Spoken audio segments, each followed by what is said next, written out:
Hello Pisces, thank you for joining me for your weekly forecast for week commencing the 24th of September.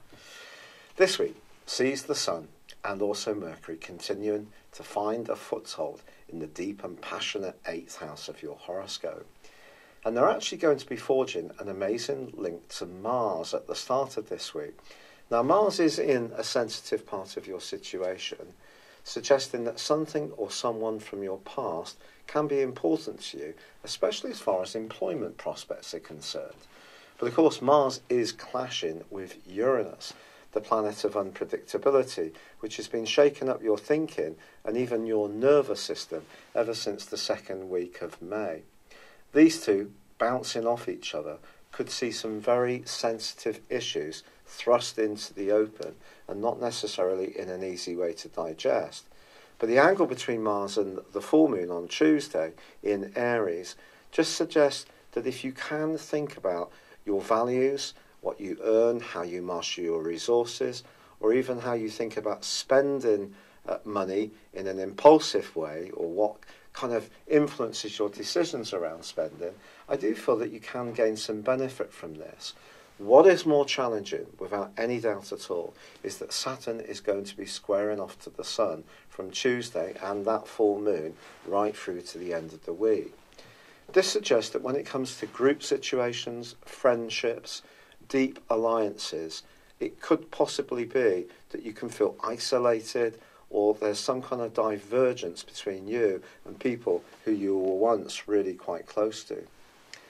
Saturn is about obstacles, but it's also about restrictions, but it can also be about opportunities. But those opportunities always come through hard work and perspiration.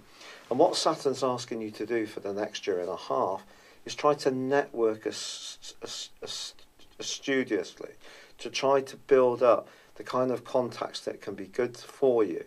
But it needs to be people that you're building contacts with, that you have a deeper connection with. And if there is a lack of that connection at the moment, or someone feels that you're being cloying, or you feel that they're being cloying and possessive, there could be a separation between you and people that previously, or even a person, that you were deeply involved with. One of the best ways to deal with the Sun and Mercury in the 8th house is to realise that your life is transforming. And it's transforming in a way which can see some exciting new beginnings, and it can see some things come to an end. That is life. It's about starts and finishes. So the more philosophical you can be about this, the more you can surf any changes that are going on in a way which makes it more comfortable to deal with. I'm sorry that I'm so tired giving this broadcast tonight. I've been to the hospital today and it's been a long old day. But thank you very much for joining me. It's been a pleasure being with you. I'd love it if you would like or comment on this video, or if you have yet to do so, please do subscribe to this channel. Thank you.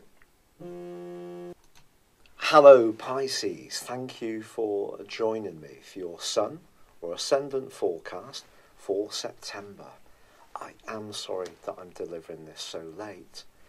This month begins with a wonderful development for you. Something that's been irritatingly frustrating for you since the end of July, and I think it may relate to the world of work, or an appointment, or some minor glitch which just keeps rearing its head, can really unfold for you in a much more positive way from the 3rd, when Mercury comes out of shadow. Also on the same day there is a quarter moon, so it is going to be important not to try too hard around an emotional relationship. Someone around you, immediately around you, could be a bit out of sorts. You can be supportive, but try not to get too dragged into their agenda. However, the 6th is really a day for you to celebrate, because then Mercury, the planet of communication, moves into your opposite sign. If there has been crosswires and brittleness and sharp words, or just a jagged edge around all sorts of involvements, things can start to flow for you in a much more satisfactory way. This could even include around a friendship. Saturn, the planet of structure, has been tracking backwards for 5.5 months, also through to the 6th, and ends that backward journey. All the retrogrades that have gone on that have been quite rightly noted upon to some great effect are definitely significant, but I think this one has been particularly so. However, the great news is that when Mercury makes its way into its home zone of Virgo, where it just loves to interact for you, this helps you to see relationships in a much clearer way, be much less subjective. I'm sorry if that seems a little bit of a criticism, but Neptune has provided a swirling mist at times of distortion this year. And I think Mercury moving into your opposite sign helps you to hear where people are coming from. It helps you to articulate where you're coming from in a way that everybody gets. But Mercury also feeds in a ground Earth trine into Saturn and also Uranus. So it could be that you can connect with some new people, some fresh people, people you find inspiring. It could be through the world of work, it could be through the world of play.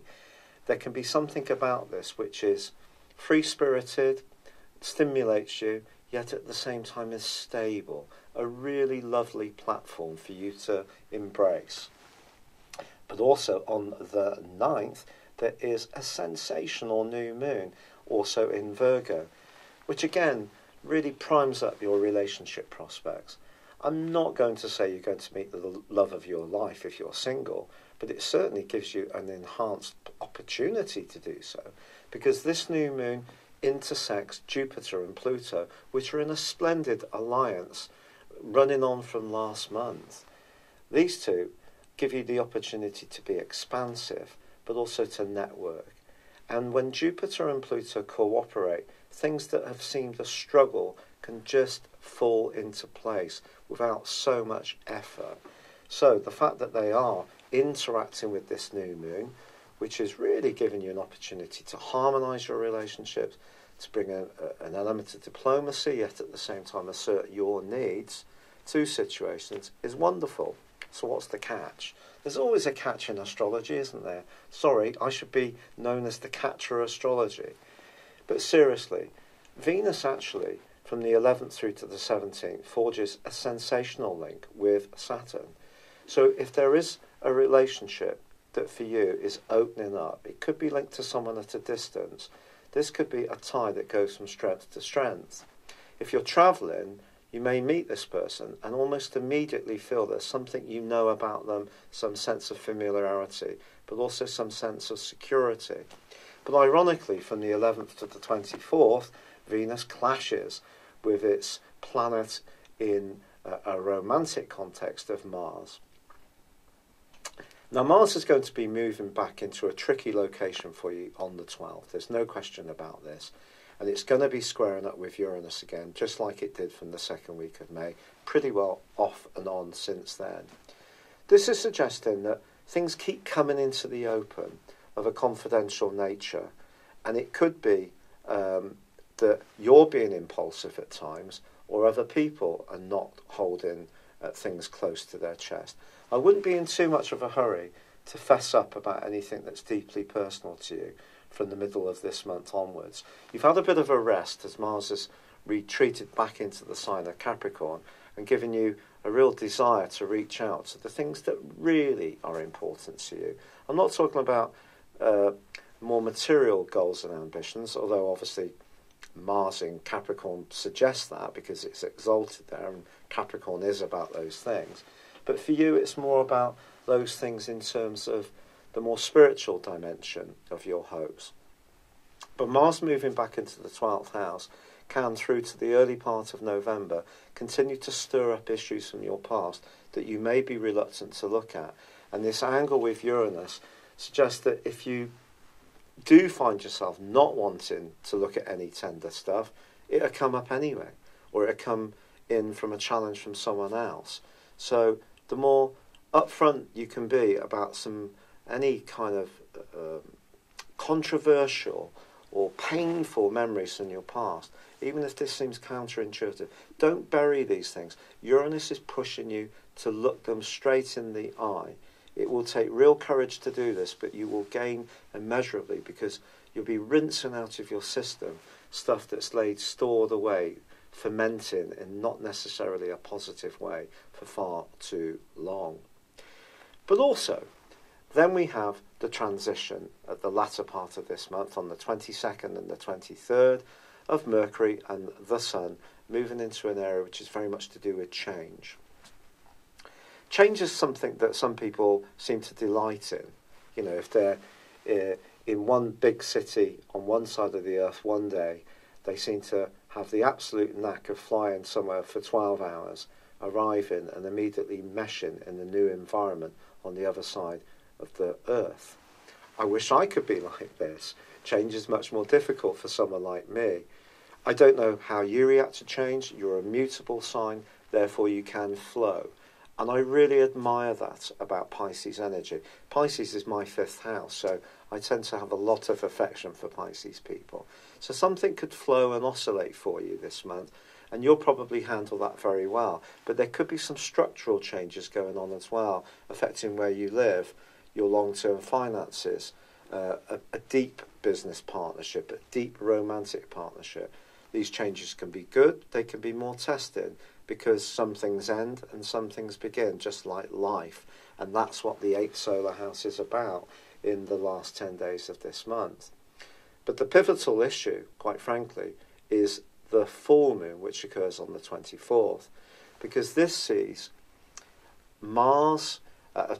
Saturn in the sign of Capricorn squaring up with the full moon in Aries, which for you is about resources. It's about your everyday resources. And there could be a point of principle that comes up. It could be with a friend.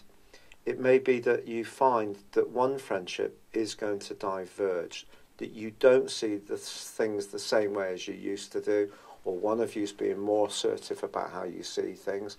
It could come to a complete halt. This is a very difficult aspect, because Saturn is about restriction, it's about obstacles.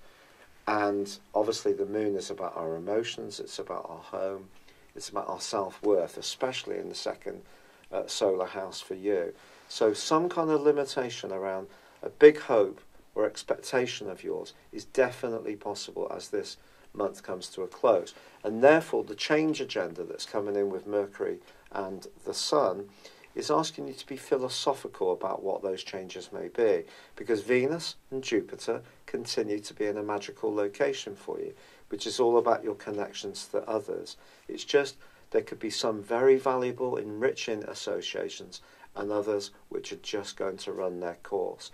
And that natural ability of yours to flow, to continue to be optimistic sometimes when Jupiter, your ruler, gives you that sense that there can be renewal, that things aren't always stuck in stone, that, oh well, that didn't work out, I can move on. I really love that about all mutable signs. So those may be some assets that you can call into play throughout this month, because of course the Sun and Mercury are going to be in the sign of Virgo, and there's going to be a Virgo new moon, which is all mutable. So your natural flexibility and ability to go with the flow, to adjust, is going to be such an asset to you this month. It really is.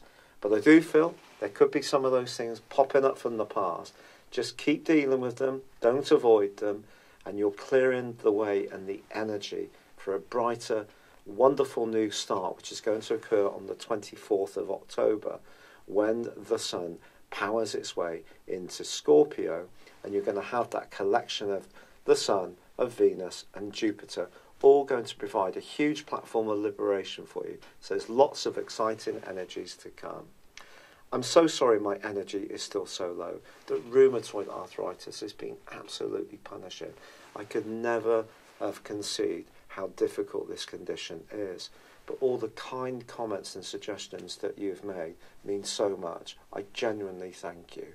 But for now, I'd love it if you would like, or comment, or if you've yet to do so, subscribe to this channel. Thank you. Hello, thank you so much for watching my video. I'd love you to join me at my Horoscope Ace app. You can find this at www.horoscope-ace.com. You can use it through Android, iOS, Apple or Facebook. Check out your ascendant or your moon sign, or download your free birth chart. There's all your favourite videos, plus there are daily, weekly, monthly and yearly horoscopes, for general, love, Chinese and Indian astrology. If your passion is tarot, there's my brilliant 3-card money or love tarot readings too. And it's all there at www.horoscope-ace.com. Thank you.